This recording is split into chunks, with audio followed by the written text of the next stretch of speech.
Hey, what's up, Life Without Pants here with another Path of Exile video, and in today's video I wanted to go over the strategy we've been using to make the money we got. I think we've got around half a mirror now in, let's just see how much is a mirror right now.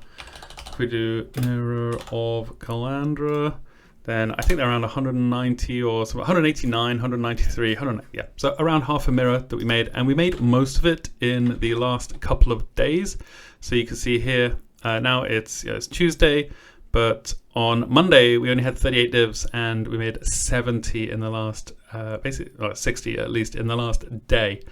And this is largely through Explorer's scouting reports. And just to give you a brief history of our build, we're running Bladestorm of Uncertainty. I think I've got my PoE here somewhere.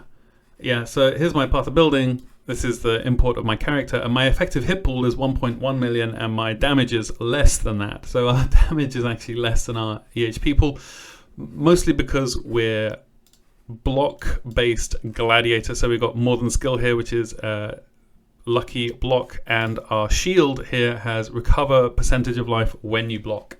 So we're blocking all the time. We've got we've got 82 all resistances, 67 chaos res. We've got 68% chance to block attack damage, 65% chance to block spell damage. We've got 3% of life recovered when we block as well. And the reason we went for this build in particular is because we wanted to run the Atlas memories, the Kirac Atlas memories. Where are they? Here they are. So these were actually deleted in the patch, so they were removed.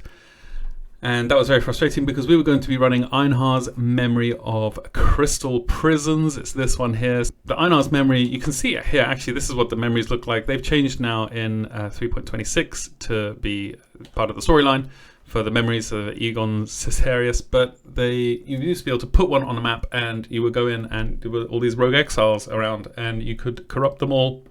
If they had a shrieking essence in them, then it would double the rogue exiles that were released, and there were always 5 rogue exiles trapped in essences, and they started off with I think 4 essences in each one, so you got 20 essences to start with on the first map, and then there were 5 maps in the sequence, and you would then get 6 essences per exile in the next one, 7, and then 8. Oh, so it was just 4, sorry.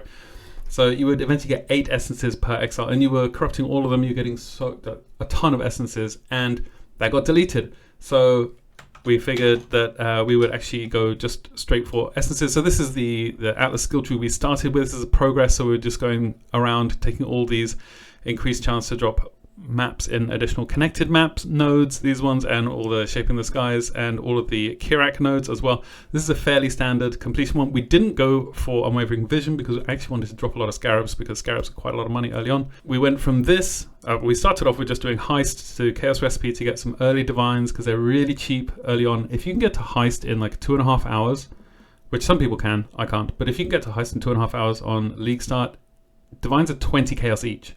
So you can get some really, really cheap divines really quickly, and that's a huge multiplier to your later strategies or gearing. But we went with from heist, then we went into doing chaos recipe, and then essences. So the second tree we made was essences, and we did a bunch of essences on day 1 and day 2. We were pumping out a lot of essences, but they got pretty expensive pretty quickly. The Scarab of Ascent was, I think, around 20 chaos each. And we knew that in the reveal Q&A with Ziggy D, they said, oh, we took all those Atlas memories and we put them into Kirac at the end. And I think they said Octavian was the one who suggested it. Somebody in our Twitch chat, Wallhack, if you're watching, thank you for your service. But he tested out, he bought a bunch of comprehensive scouting reports and couldn't find a single one. Couldn't find a single Kirac Atlas memory. So we were a little bit disappointed. We were thinking we were going to do essences forever until, and then we started doing Harbinger. And then as we were doing Harbinger, we were just doing some completion on our maps. So I still have only 114. I haven't done Putrid Cloister, I think. But we were doing some completion on this. And then as I was using these Explorer Scouting reports, I noticed, I was just looking for the last few maps. I noticed that after a while, you do in fact get the Kirac mods. So it takes a few of them to, I think it's around a 6% chance per per map to have one. So here we go. Areas contain additional shrines. Area contains shrine guarded by Pantheon monsters. So this is a Kirac, what used to be an Atlas mod, or an Atlas memory. And you can go down, you can see here, areas contain additional shrines, area contains shrine guarded by Pantheon monsters. So this was Kirac's memory of the Pantheon. And now you used to get, a chain of maps, now you just get one map. And this also applies to the expensive ones as well. So the expensive ones were all the Einar ones. So it was Einar's Memory of Crystal Prisons. We got them all here.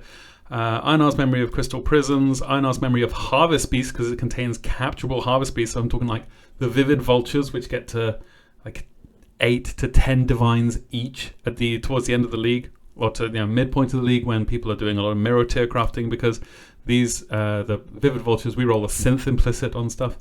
And Einar's Memory of the Sacred Grove, and this is one that gives you like a huge there's a harvest, and there's really, really big harvests in there. So there's not like you choose between one plot out of 2. There's one plot, I think, and there's 5 in each one, and you just click it, and there's yellow, blue, and purple monsters on average in all of those plots. So it's just a ton of extra life force. So as soon as we found this, we went all in on this, because I had a feeling, we did a couple, we re-rolled a couple, and it seemed like we were getting a lot of beasts, a lot of the Harvest Beast one, and a lot of the Sacred Grove ones for the amount of Atlas, for the amount of Explorer Scouting reports that we were using. Now, Explorer Scouting reports, they're usually 1C, even at this point in the league, even early on when everybody's doing completion and they need them. But if we go here and we do Explorer Scouting report and we say we have Chaos Orbs, then they're 2.8 or 2.3 each. This is crazy. This is crazy high. Even for this, even at any point in the league, they're almost never this high. And that's because you can re-roll them and you get these really good Kirac missions. So if I just do this enough, we'll just do one hopefully really quickly now. If not, then here we go, Harvest Beasts. And this one of the best things about the build that we're running is that it can run pretty much any modifier. So it's a bleed build. It can still do Reflect Fizz, because it's the bleed damage is the important thing, not the initial hit. We're not doing that much initial hit. I don't think there's any mod that we can't run, but there's a combination of mods that makes it incredibly difficult. So like if they've got Life as Extra Energy Shield, if they've got Fizz damage reduction, that's always frustrating. And if Curse of Vulnerability, and the general stuff, you can figure it out. But then we go into the Einar Memory of Beasts here, and we'll just run very, very quickly through this. So the yellow beasts, one of the things that's important for this strat is obviously having an extremely tanky character, but also that you can figure out which beasts to take. So the yellow beasts, they're very useful because we do actually need some beasts ourselves for this strategy as well. And I'm expecting that the price of Explorer Scouting Report spikes considerably after, because whilst we discovered this, we're not the only people to have discovered this. So lots of other people have figured this out as well. That's why the scouting reports are so expensive. But right now, I can see this is one of the this is like the teddy bear that falls out of the sky. So I don't care about this guy because he's not a harvest beast. He's not actually worth anything. He's maybe worth like 1 or 2 C. So I'm just going to run straight past him. And knowing which beasts to ignore is one of the most important things in this strat, because it speaks to your efficiency, how long it's going to take you. So this is one of like Merveil's kids. We don't care about her. I think that's a Vivid Vulture. I think that is a Vivid Vulture there. And there's another one as the big bear, the Ursa. So, and this shows you how we're getting our flask charges leached, I think. But this speaks to how tanky the build is. We can just stand here and do our Blade Storms. I'm just holding down right click at the moment. All these beasts do so much damage, but because we've got such high EHP and we gain life on block, we don't really see our life pool moving too much. We don't die that much. We do die sometimes though. So what's this beast here? So this looks like, I don't think this is a harvest beast either. This is a devourer. This is just like a Rex. I don't think that's useful either. So we're just going to move on, and hopefully, usually you can outrun these if you have some like decent move skill, like either leap slam or shield charge, or if you it's difficult to frost blink away fast enough. But it's also useful at this point. So you know how many you got, like 6 out of 15. That's how many beasts we have to capture in this. So when you know, like, oh, I think we've left 3 behind. Here's a Primal Crush Claw. Now this is not a super expensive beast, but I still collect them anyway because I think they might be useful for us later on. But knowing how many beasts you have left, or how many you've left behind, more importantly, is super useful for this, because then like, oh, I've left 5 behind.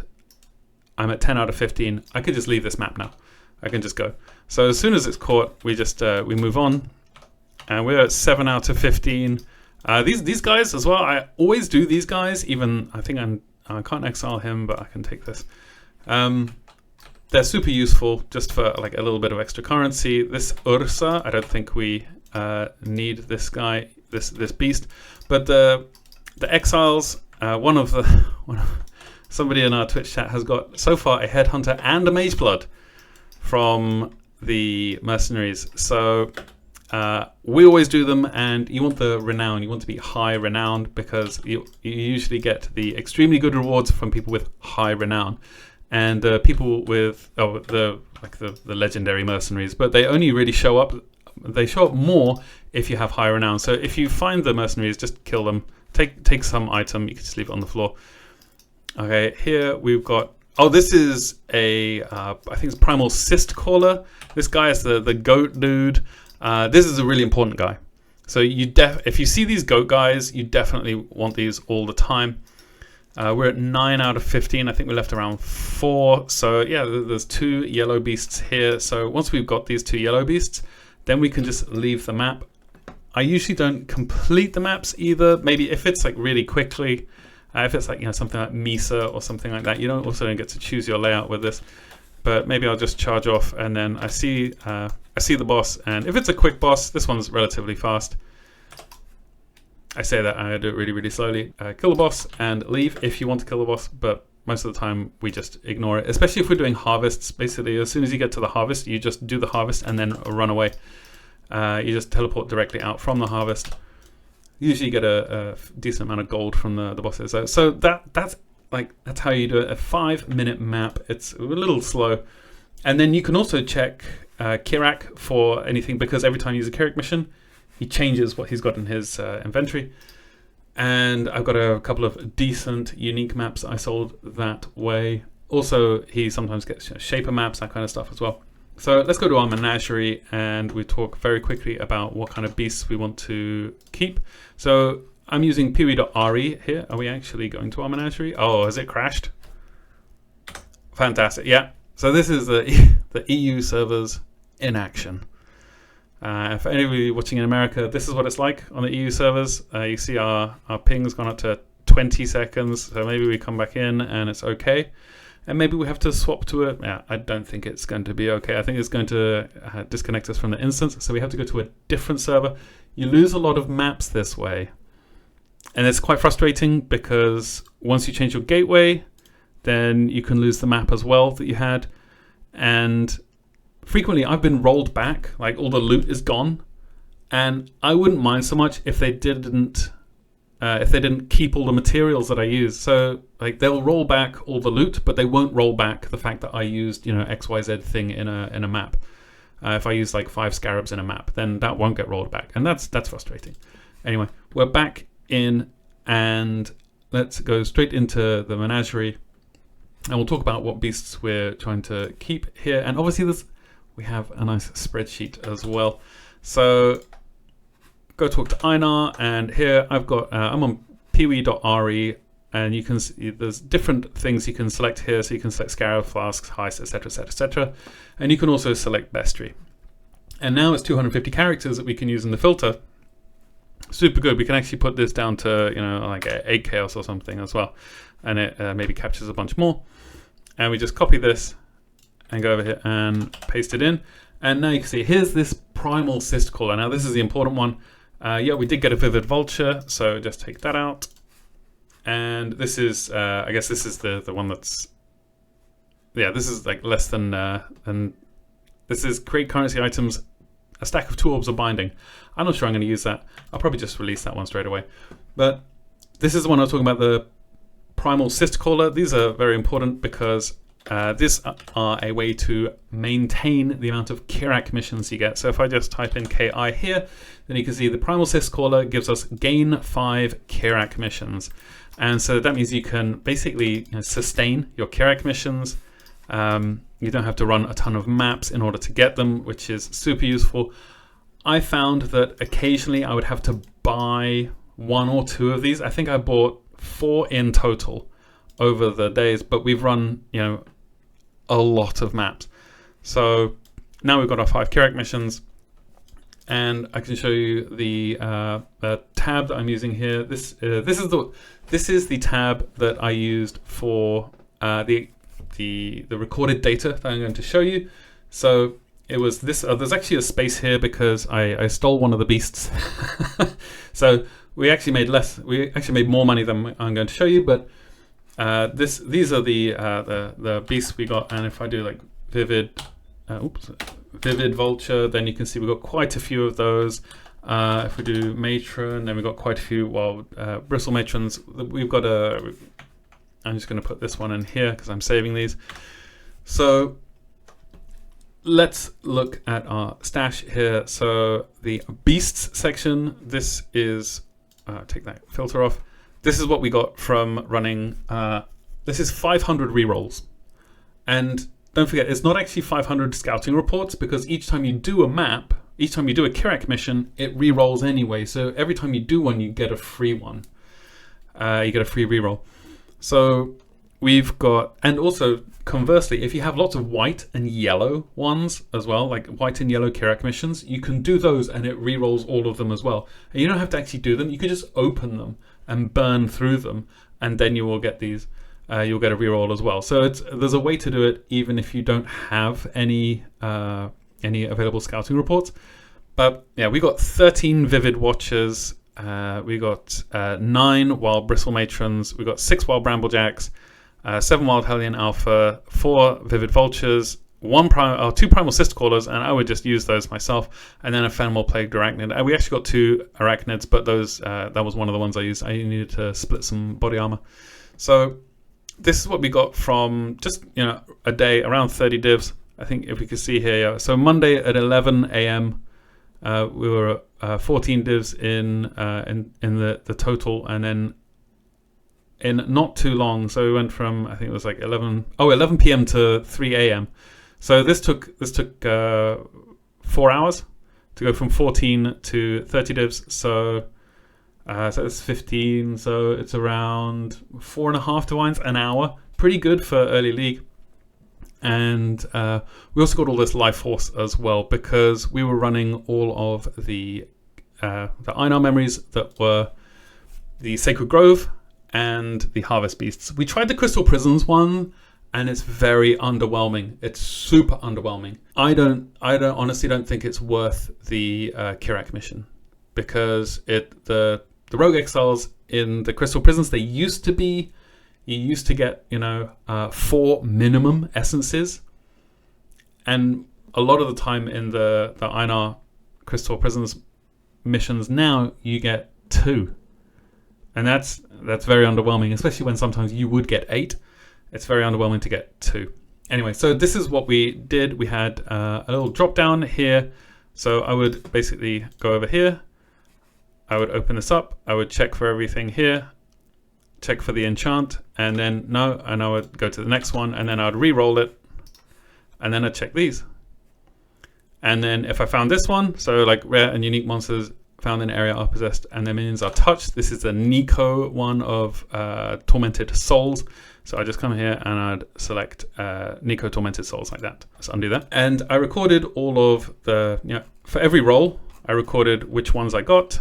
And when I did get a Einar memory of the Sacred Grove, then I would do it, but my priority was obviously beasts. So the Harvest Beast ones, I would do that If there was one that was Sacred Grove, then I would do that as well. And none of the others, pretty much. And I also recorded the amount of juice we got from all of the different harvests. And this is the result. So we got 17 instances of Reverse Incursion, 16 instances of Cascading Fortunes, 30 of the Sacred Grove, 21 Crystal Prisons, 17 Harvest Beasts, 20 Survivors Guild, 27 Feral. The difference between Survivors Guild and Feral is, or Feral, I'm not sure how to pronounce that. But these are both the sort of Harbinger ones. And Survivor's Guild is the good one. And Feral is the bad one. Feral is the one where the portals drop currency shards. And Survivor's Guild was one where every item with rarity is dropped. Every item is dropped as a shard. And that's really good because you can get a lot of stuff. These used to be quite expensive. Well, they used to be a little bit expensive because you could do a lot. You could, chuck deli orbs on them when you used to be able to modify them. You could, add a lot of quality. Oh, we've been dropped out. We've lost connection with our classic EU server things. So then the Pantheon ones was 24 of those. The Chasms, this is the Abyss one with the Abysses already opened. This was 22. Demonic Onslaught, this one's just gone. We didn't find a single one of these. It's been deleted, apparently. Nico's Grasping Hands, we found 19, and 18 of the Tormented Souls. So, crazily, the highest percentage is actually Einar's Sacred Grove. This is not a big enough sample size to draw a lot of conclusions from, but we can draw some very sort of vague ones. They're around, they're in between 7 and 13% chance, and this percent chance column here, this is the percent chance for an enchanted map to be one of these specific types of enchanted map, and this is a chance per map for it to be. So there's a 0.86% chance for each map to be enchanted with Einar's Sacred Grove, and a 0.5% chance for Einar's Harvest Beasts to be the enchant on the map. And the reason we know this is because some of you may be following me because we got something nerfed in the past. I think we did 3,000 Explorer Scouting rerolls, and we noted that there were a lot of unique maps offered, and then GGG nerfed the hell out of that the next league, and lots of SSF people were very upset. They're the ones with the loot tables. I'm surprised they didn't know. So this is what we do a lot of the time. We do a lot of rerolls and then record all the data. And now we know that a 0.5% chance for the Harvest Beast is pretty good. This is the average juice that we got from the maps. So, the total we got over, 17 instances? Oh no, 30 instances of Harvest Beast. But the average is around 1,000. It seems to be a slight bias towards purple juice. And the bosses, on average, is 1. So on average, you get 1 boss per Sacred Grove. And the chance for Sacred Grove bosses to drop, Sacred Blossoms, that's 15%. So if you want to do this, you have a lot of scouting reports, decent way to get a lot of those, but they're quite cheap right now. So yeah, we did 500 rerolls. That's 3,500 maps because the something that we found out from our previous 3,000 rerolls is that the game has 4 maps that it will offer you, and then it rolls a dice, and the dice is between 1 and 5, and then it adds those to the 4 maps. So you will always get between 4 and 9. It's equally weighted. I think it was like 7.07 on average from our previous ones. So you will always, you're going to get around 7 maps each time. Somewhere around there, it's going to be 5, 6, 7, 8, or 9. And that means there's a 6.6% chance per map for an enchant to appear, which is pretty good. It's it's much higher than I thought it would be, and that means that we got a better idea of exactly how frequently these Kirac enchants appear. So I think we're going to vendor all of our stuff on a vendor it, but at least liquidate it. I'm definitely going to do more of these in the future. You can see here I've got numbers down to 600, but I think we're certainly going to do a lot more than 500. And I think the price of Explorer Scouting reports right now is really low, because if we made 33 divines in these 500 rerolls, and that's not 500 scouting reports, remember, because each time you run one of these, you get a free reroll. But that's 5,115 chaos. I think it's around 155 chaos per divine at the moment. So that's 10 chaos per reroll when it comes to the net. And if the scouting reports are 2C each, that means 8 chaos profit, which is not bad. And again, this took us only a few hours, so it's really. I'm really happy that the memories have sort of made it in there. And I think beasts are going to be very cheap this league because Explorer scouting reports are very available. They're very common. And if the EV of a scouting report is 8 chaos and the profit, the EV is like 10.5, or let's say 10, and they're currently sitting at 2.5, I think there's a lot of money to be made from just re-rolling these, and it's very easy and very quick. You just like click and then check the enchants, click, check the enchants, click, check the enchants, and when you open a map, go check Kirac, see if he's got a synthesized map or something in there, and that's it. Anyway, that's it from me. I hope you enjoyed this. This is the first Science of the League. It's good to be back. We waited a year, but yeah, it's good to be back. But with that. This spreadsheet is going to be in the description, so if you watch this far, you'll know where to find it. I'll probably make a Reddit post about this as well, because I think people should know that these reports have a lot of value. Anyway, that's it from me. I hope you enjoyed yourself whilst you're here. I hope you are kind to everyone you meet. I love you all very much, and I'll see you next time. Cheers.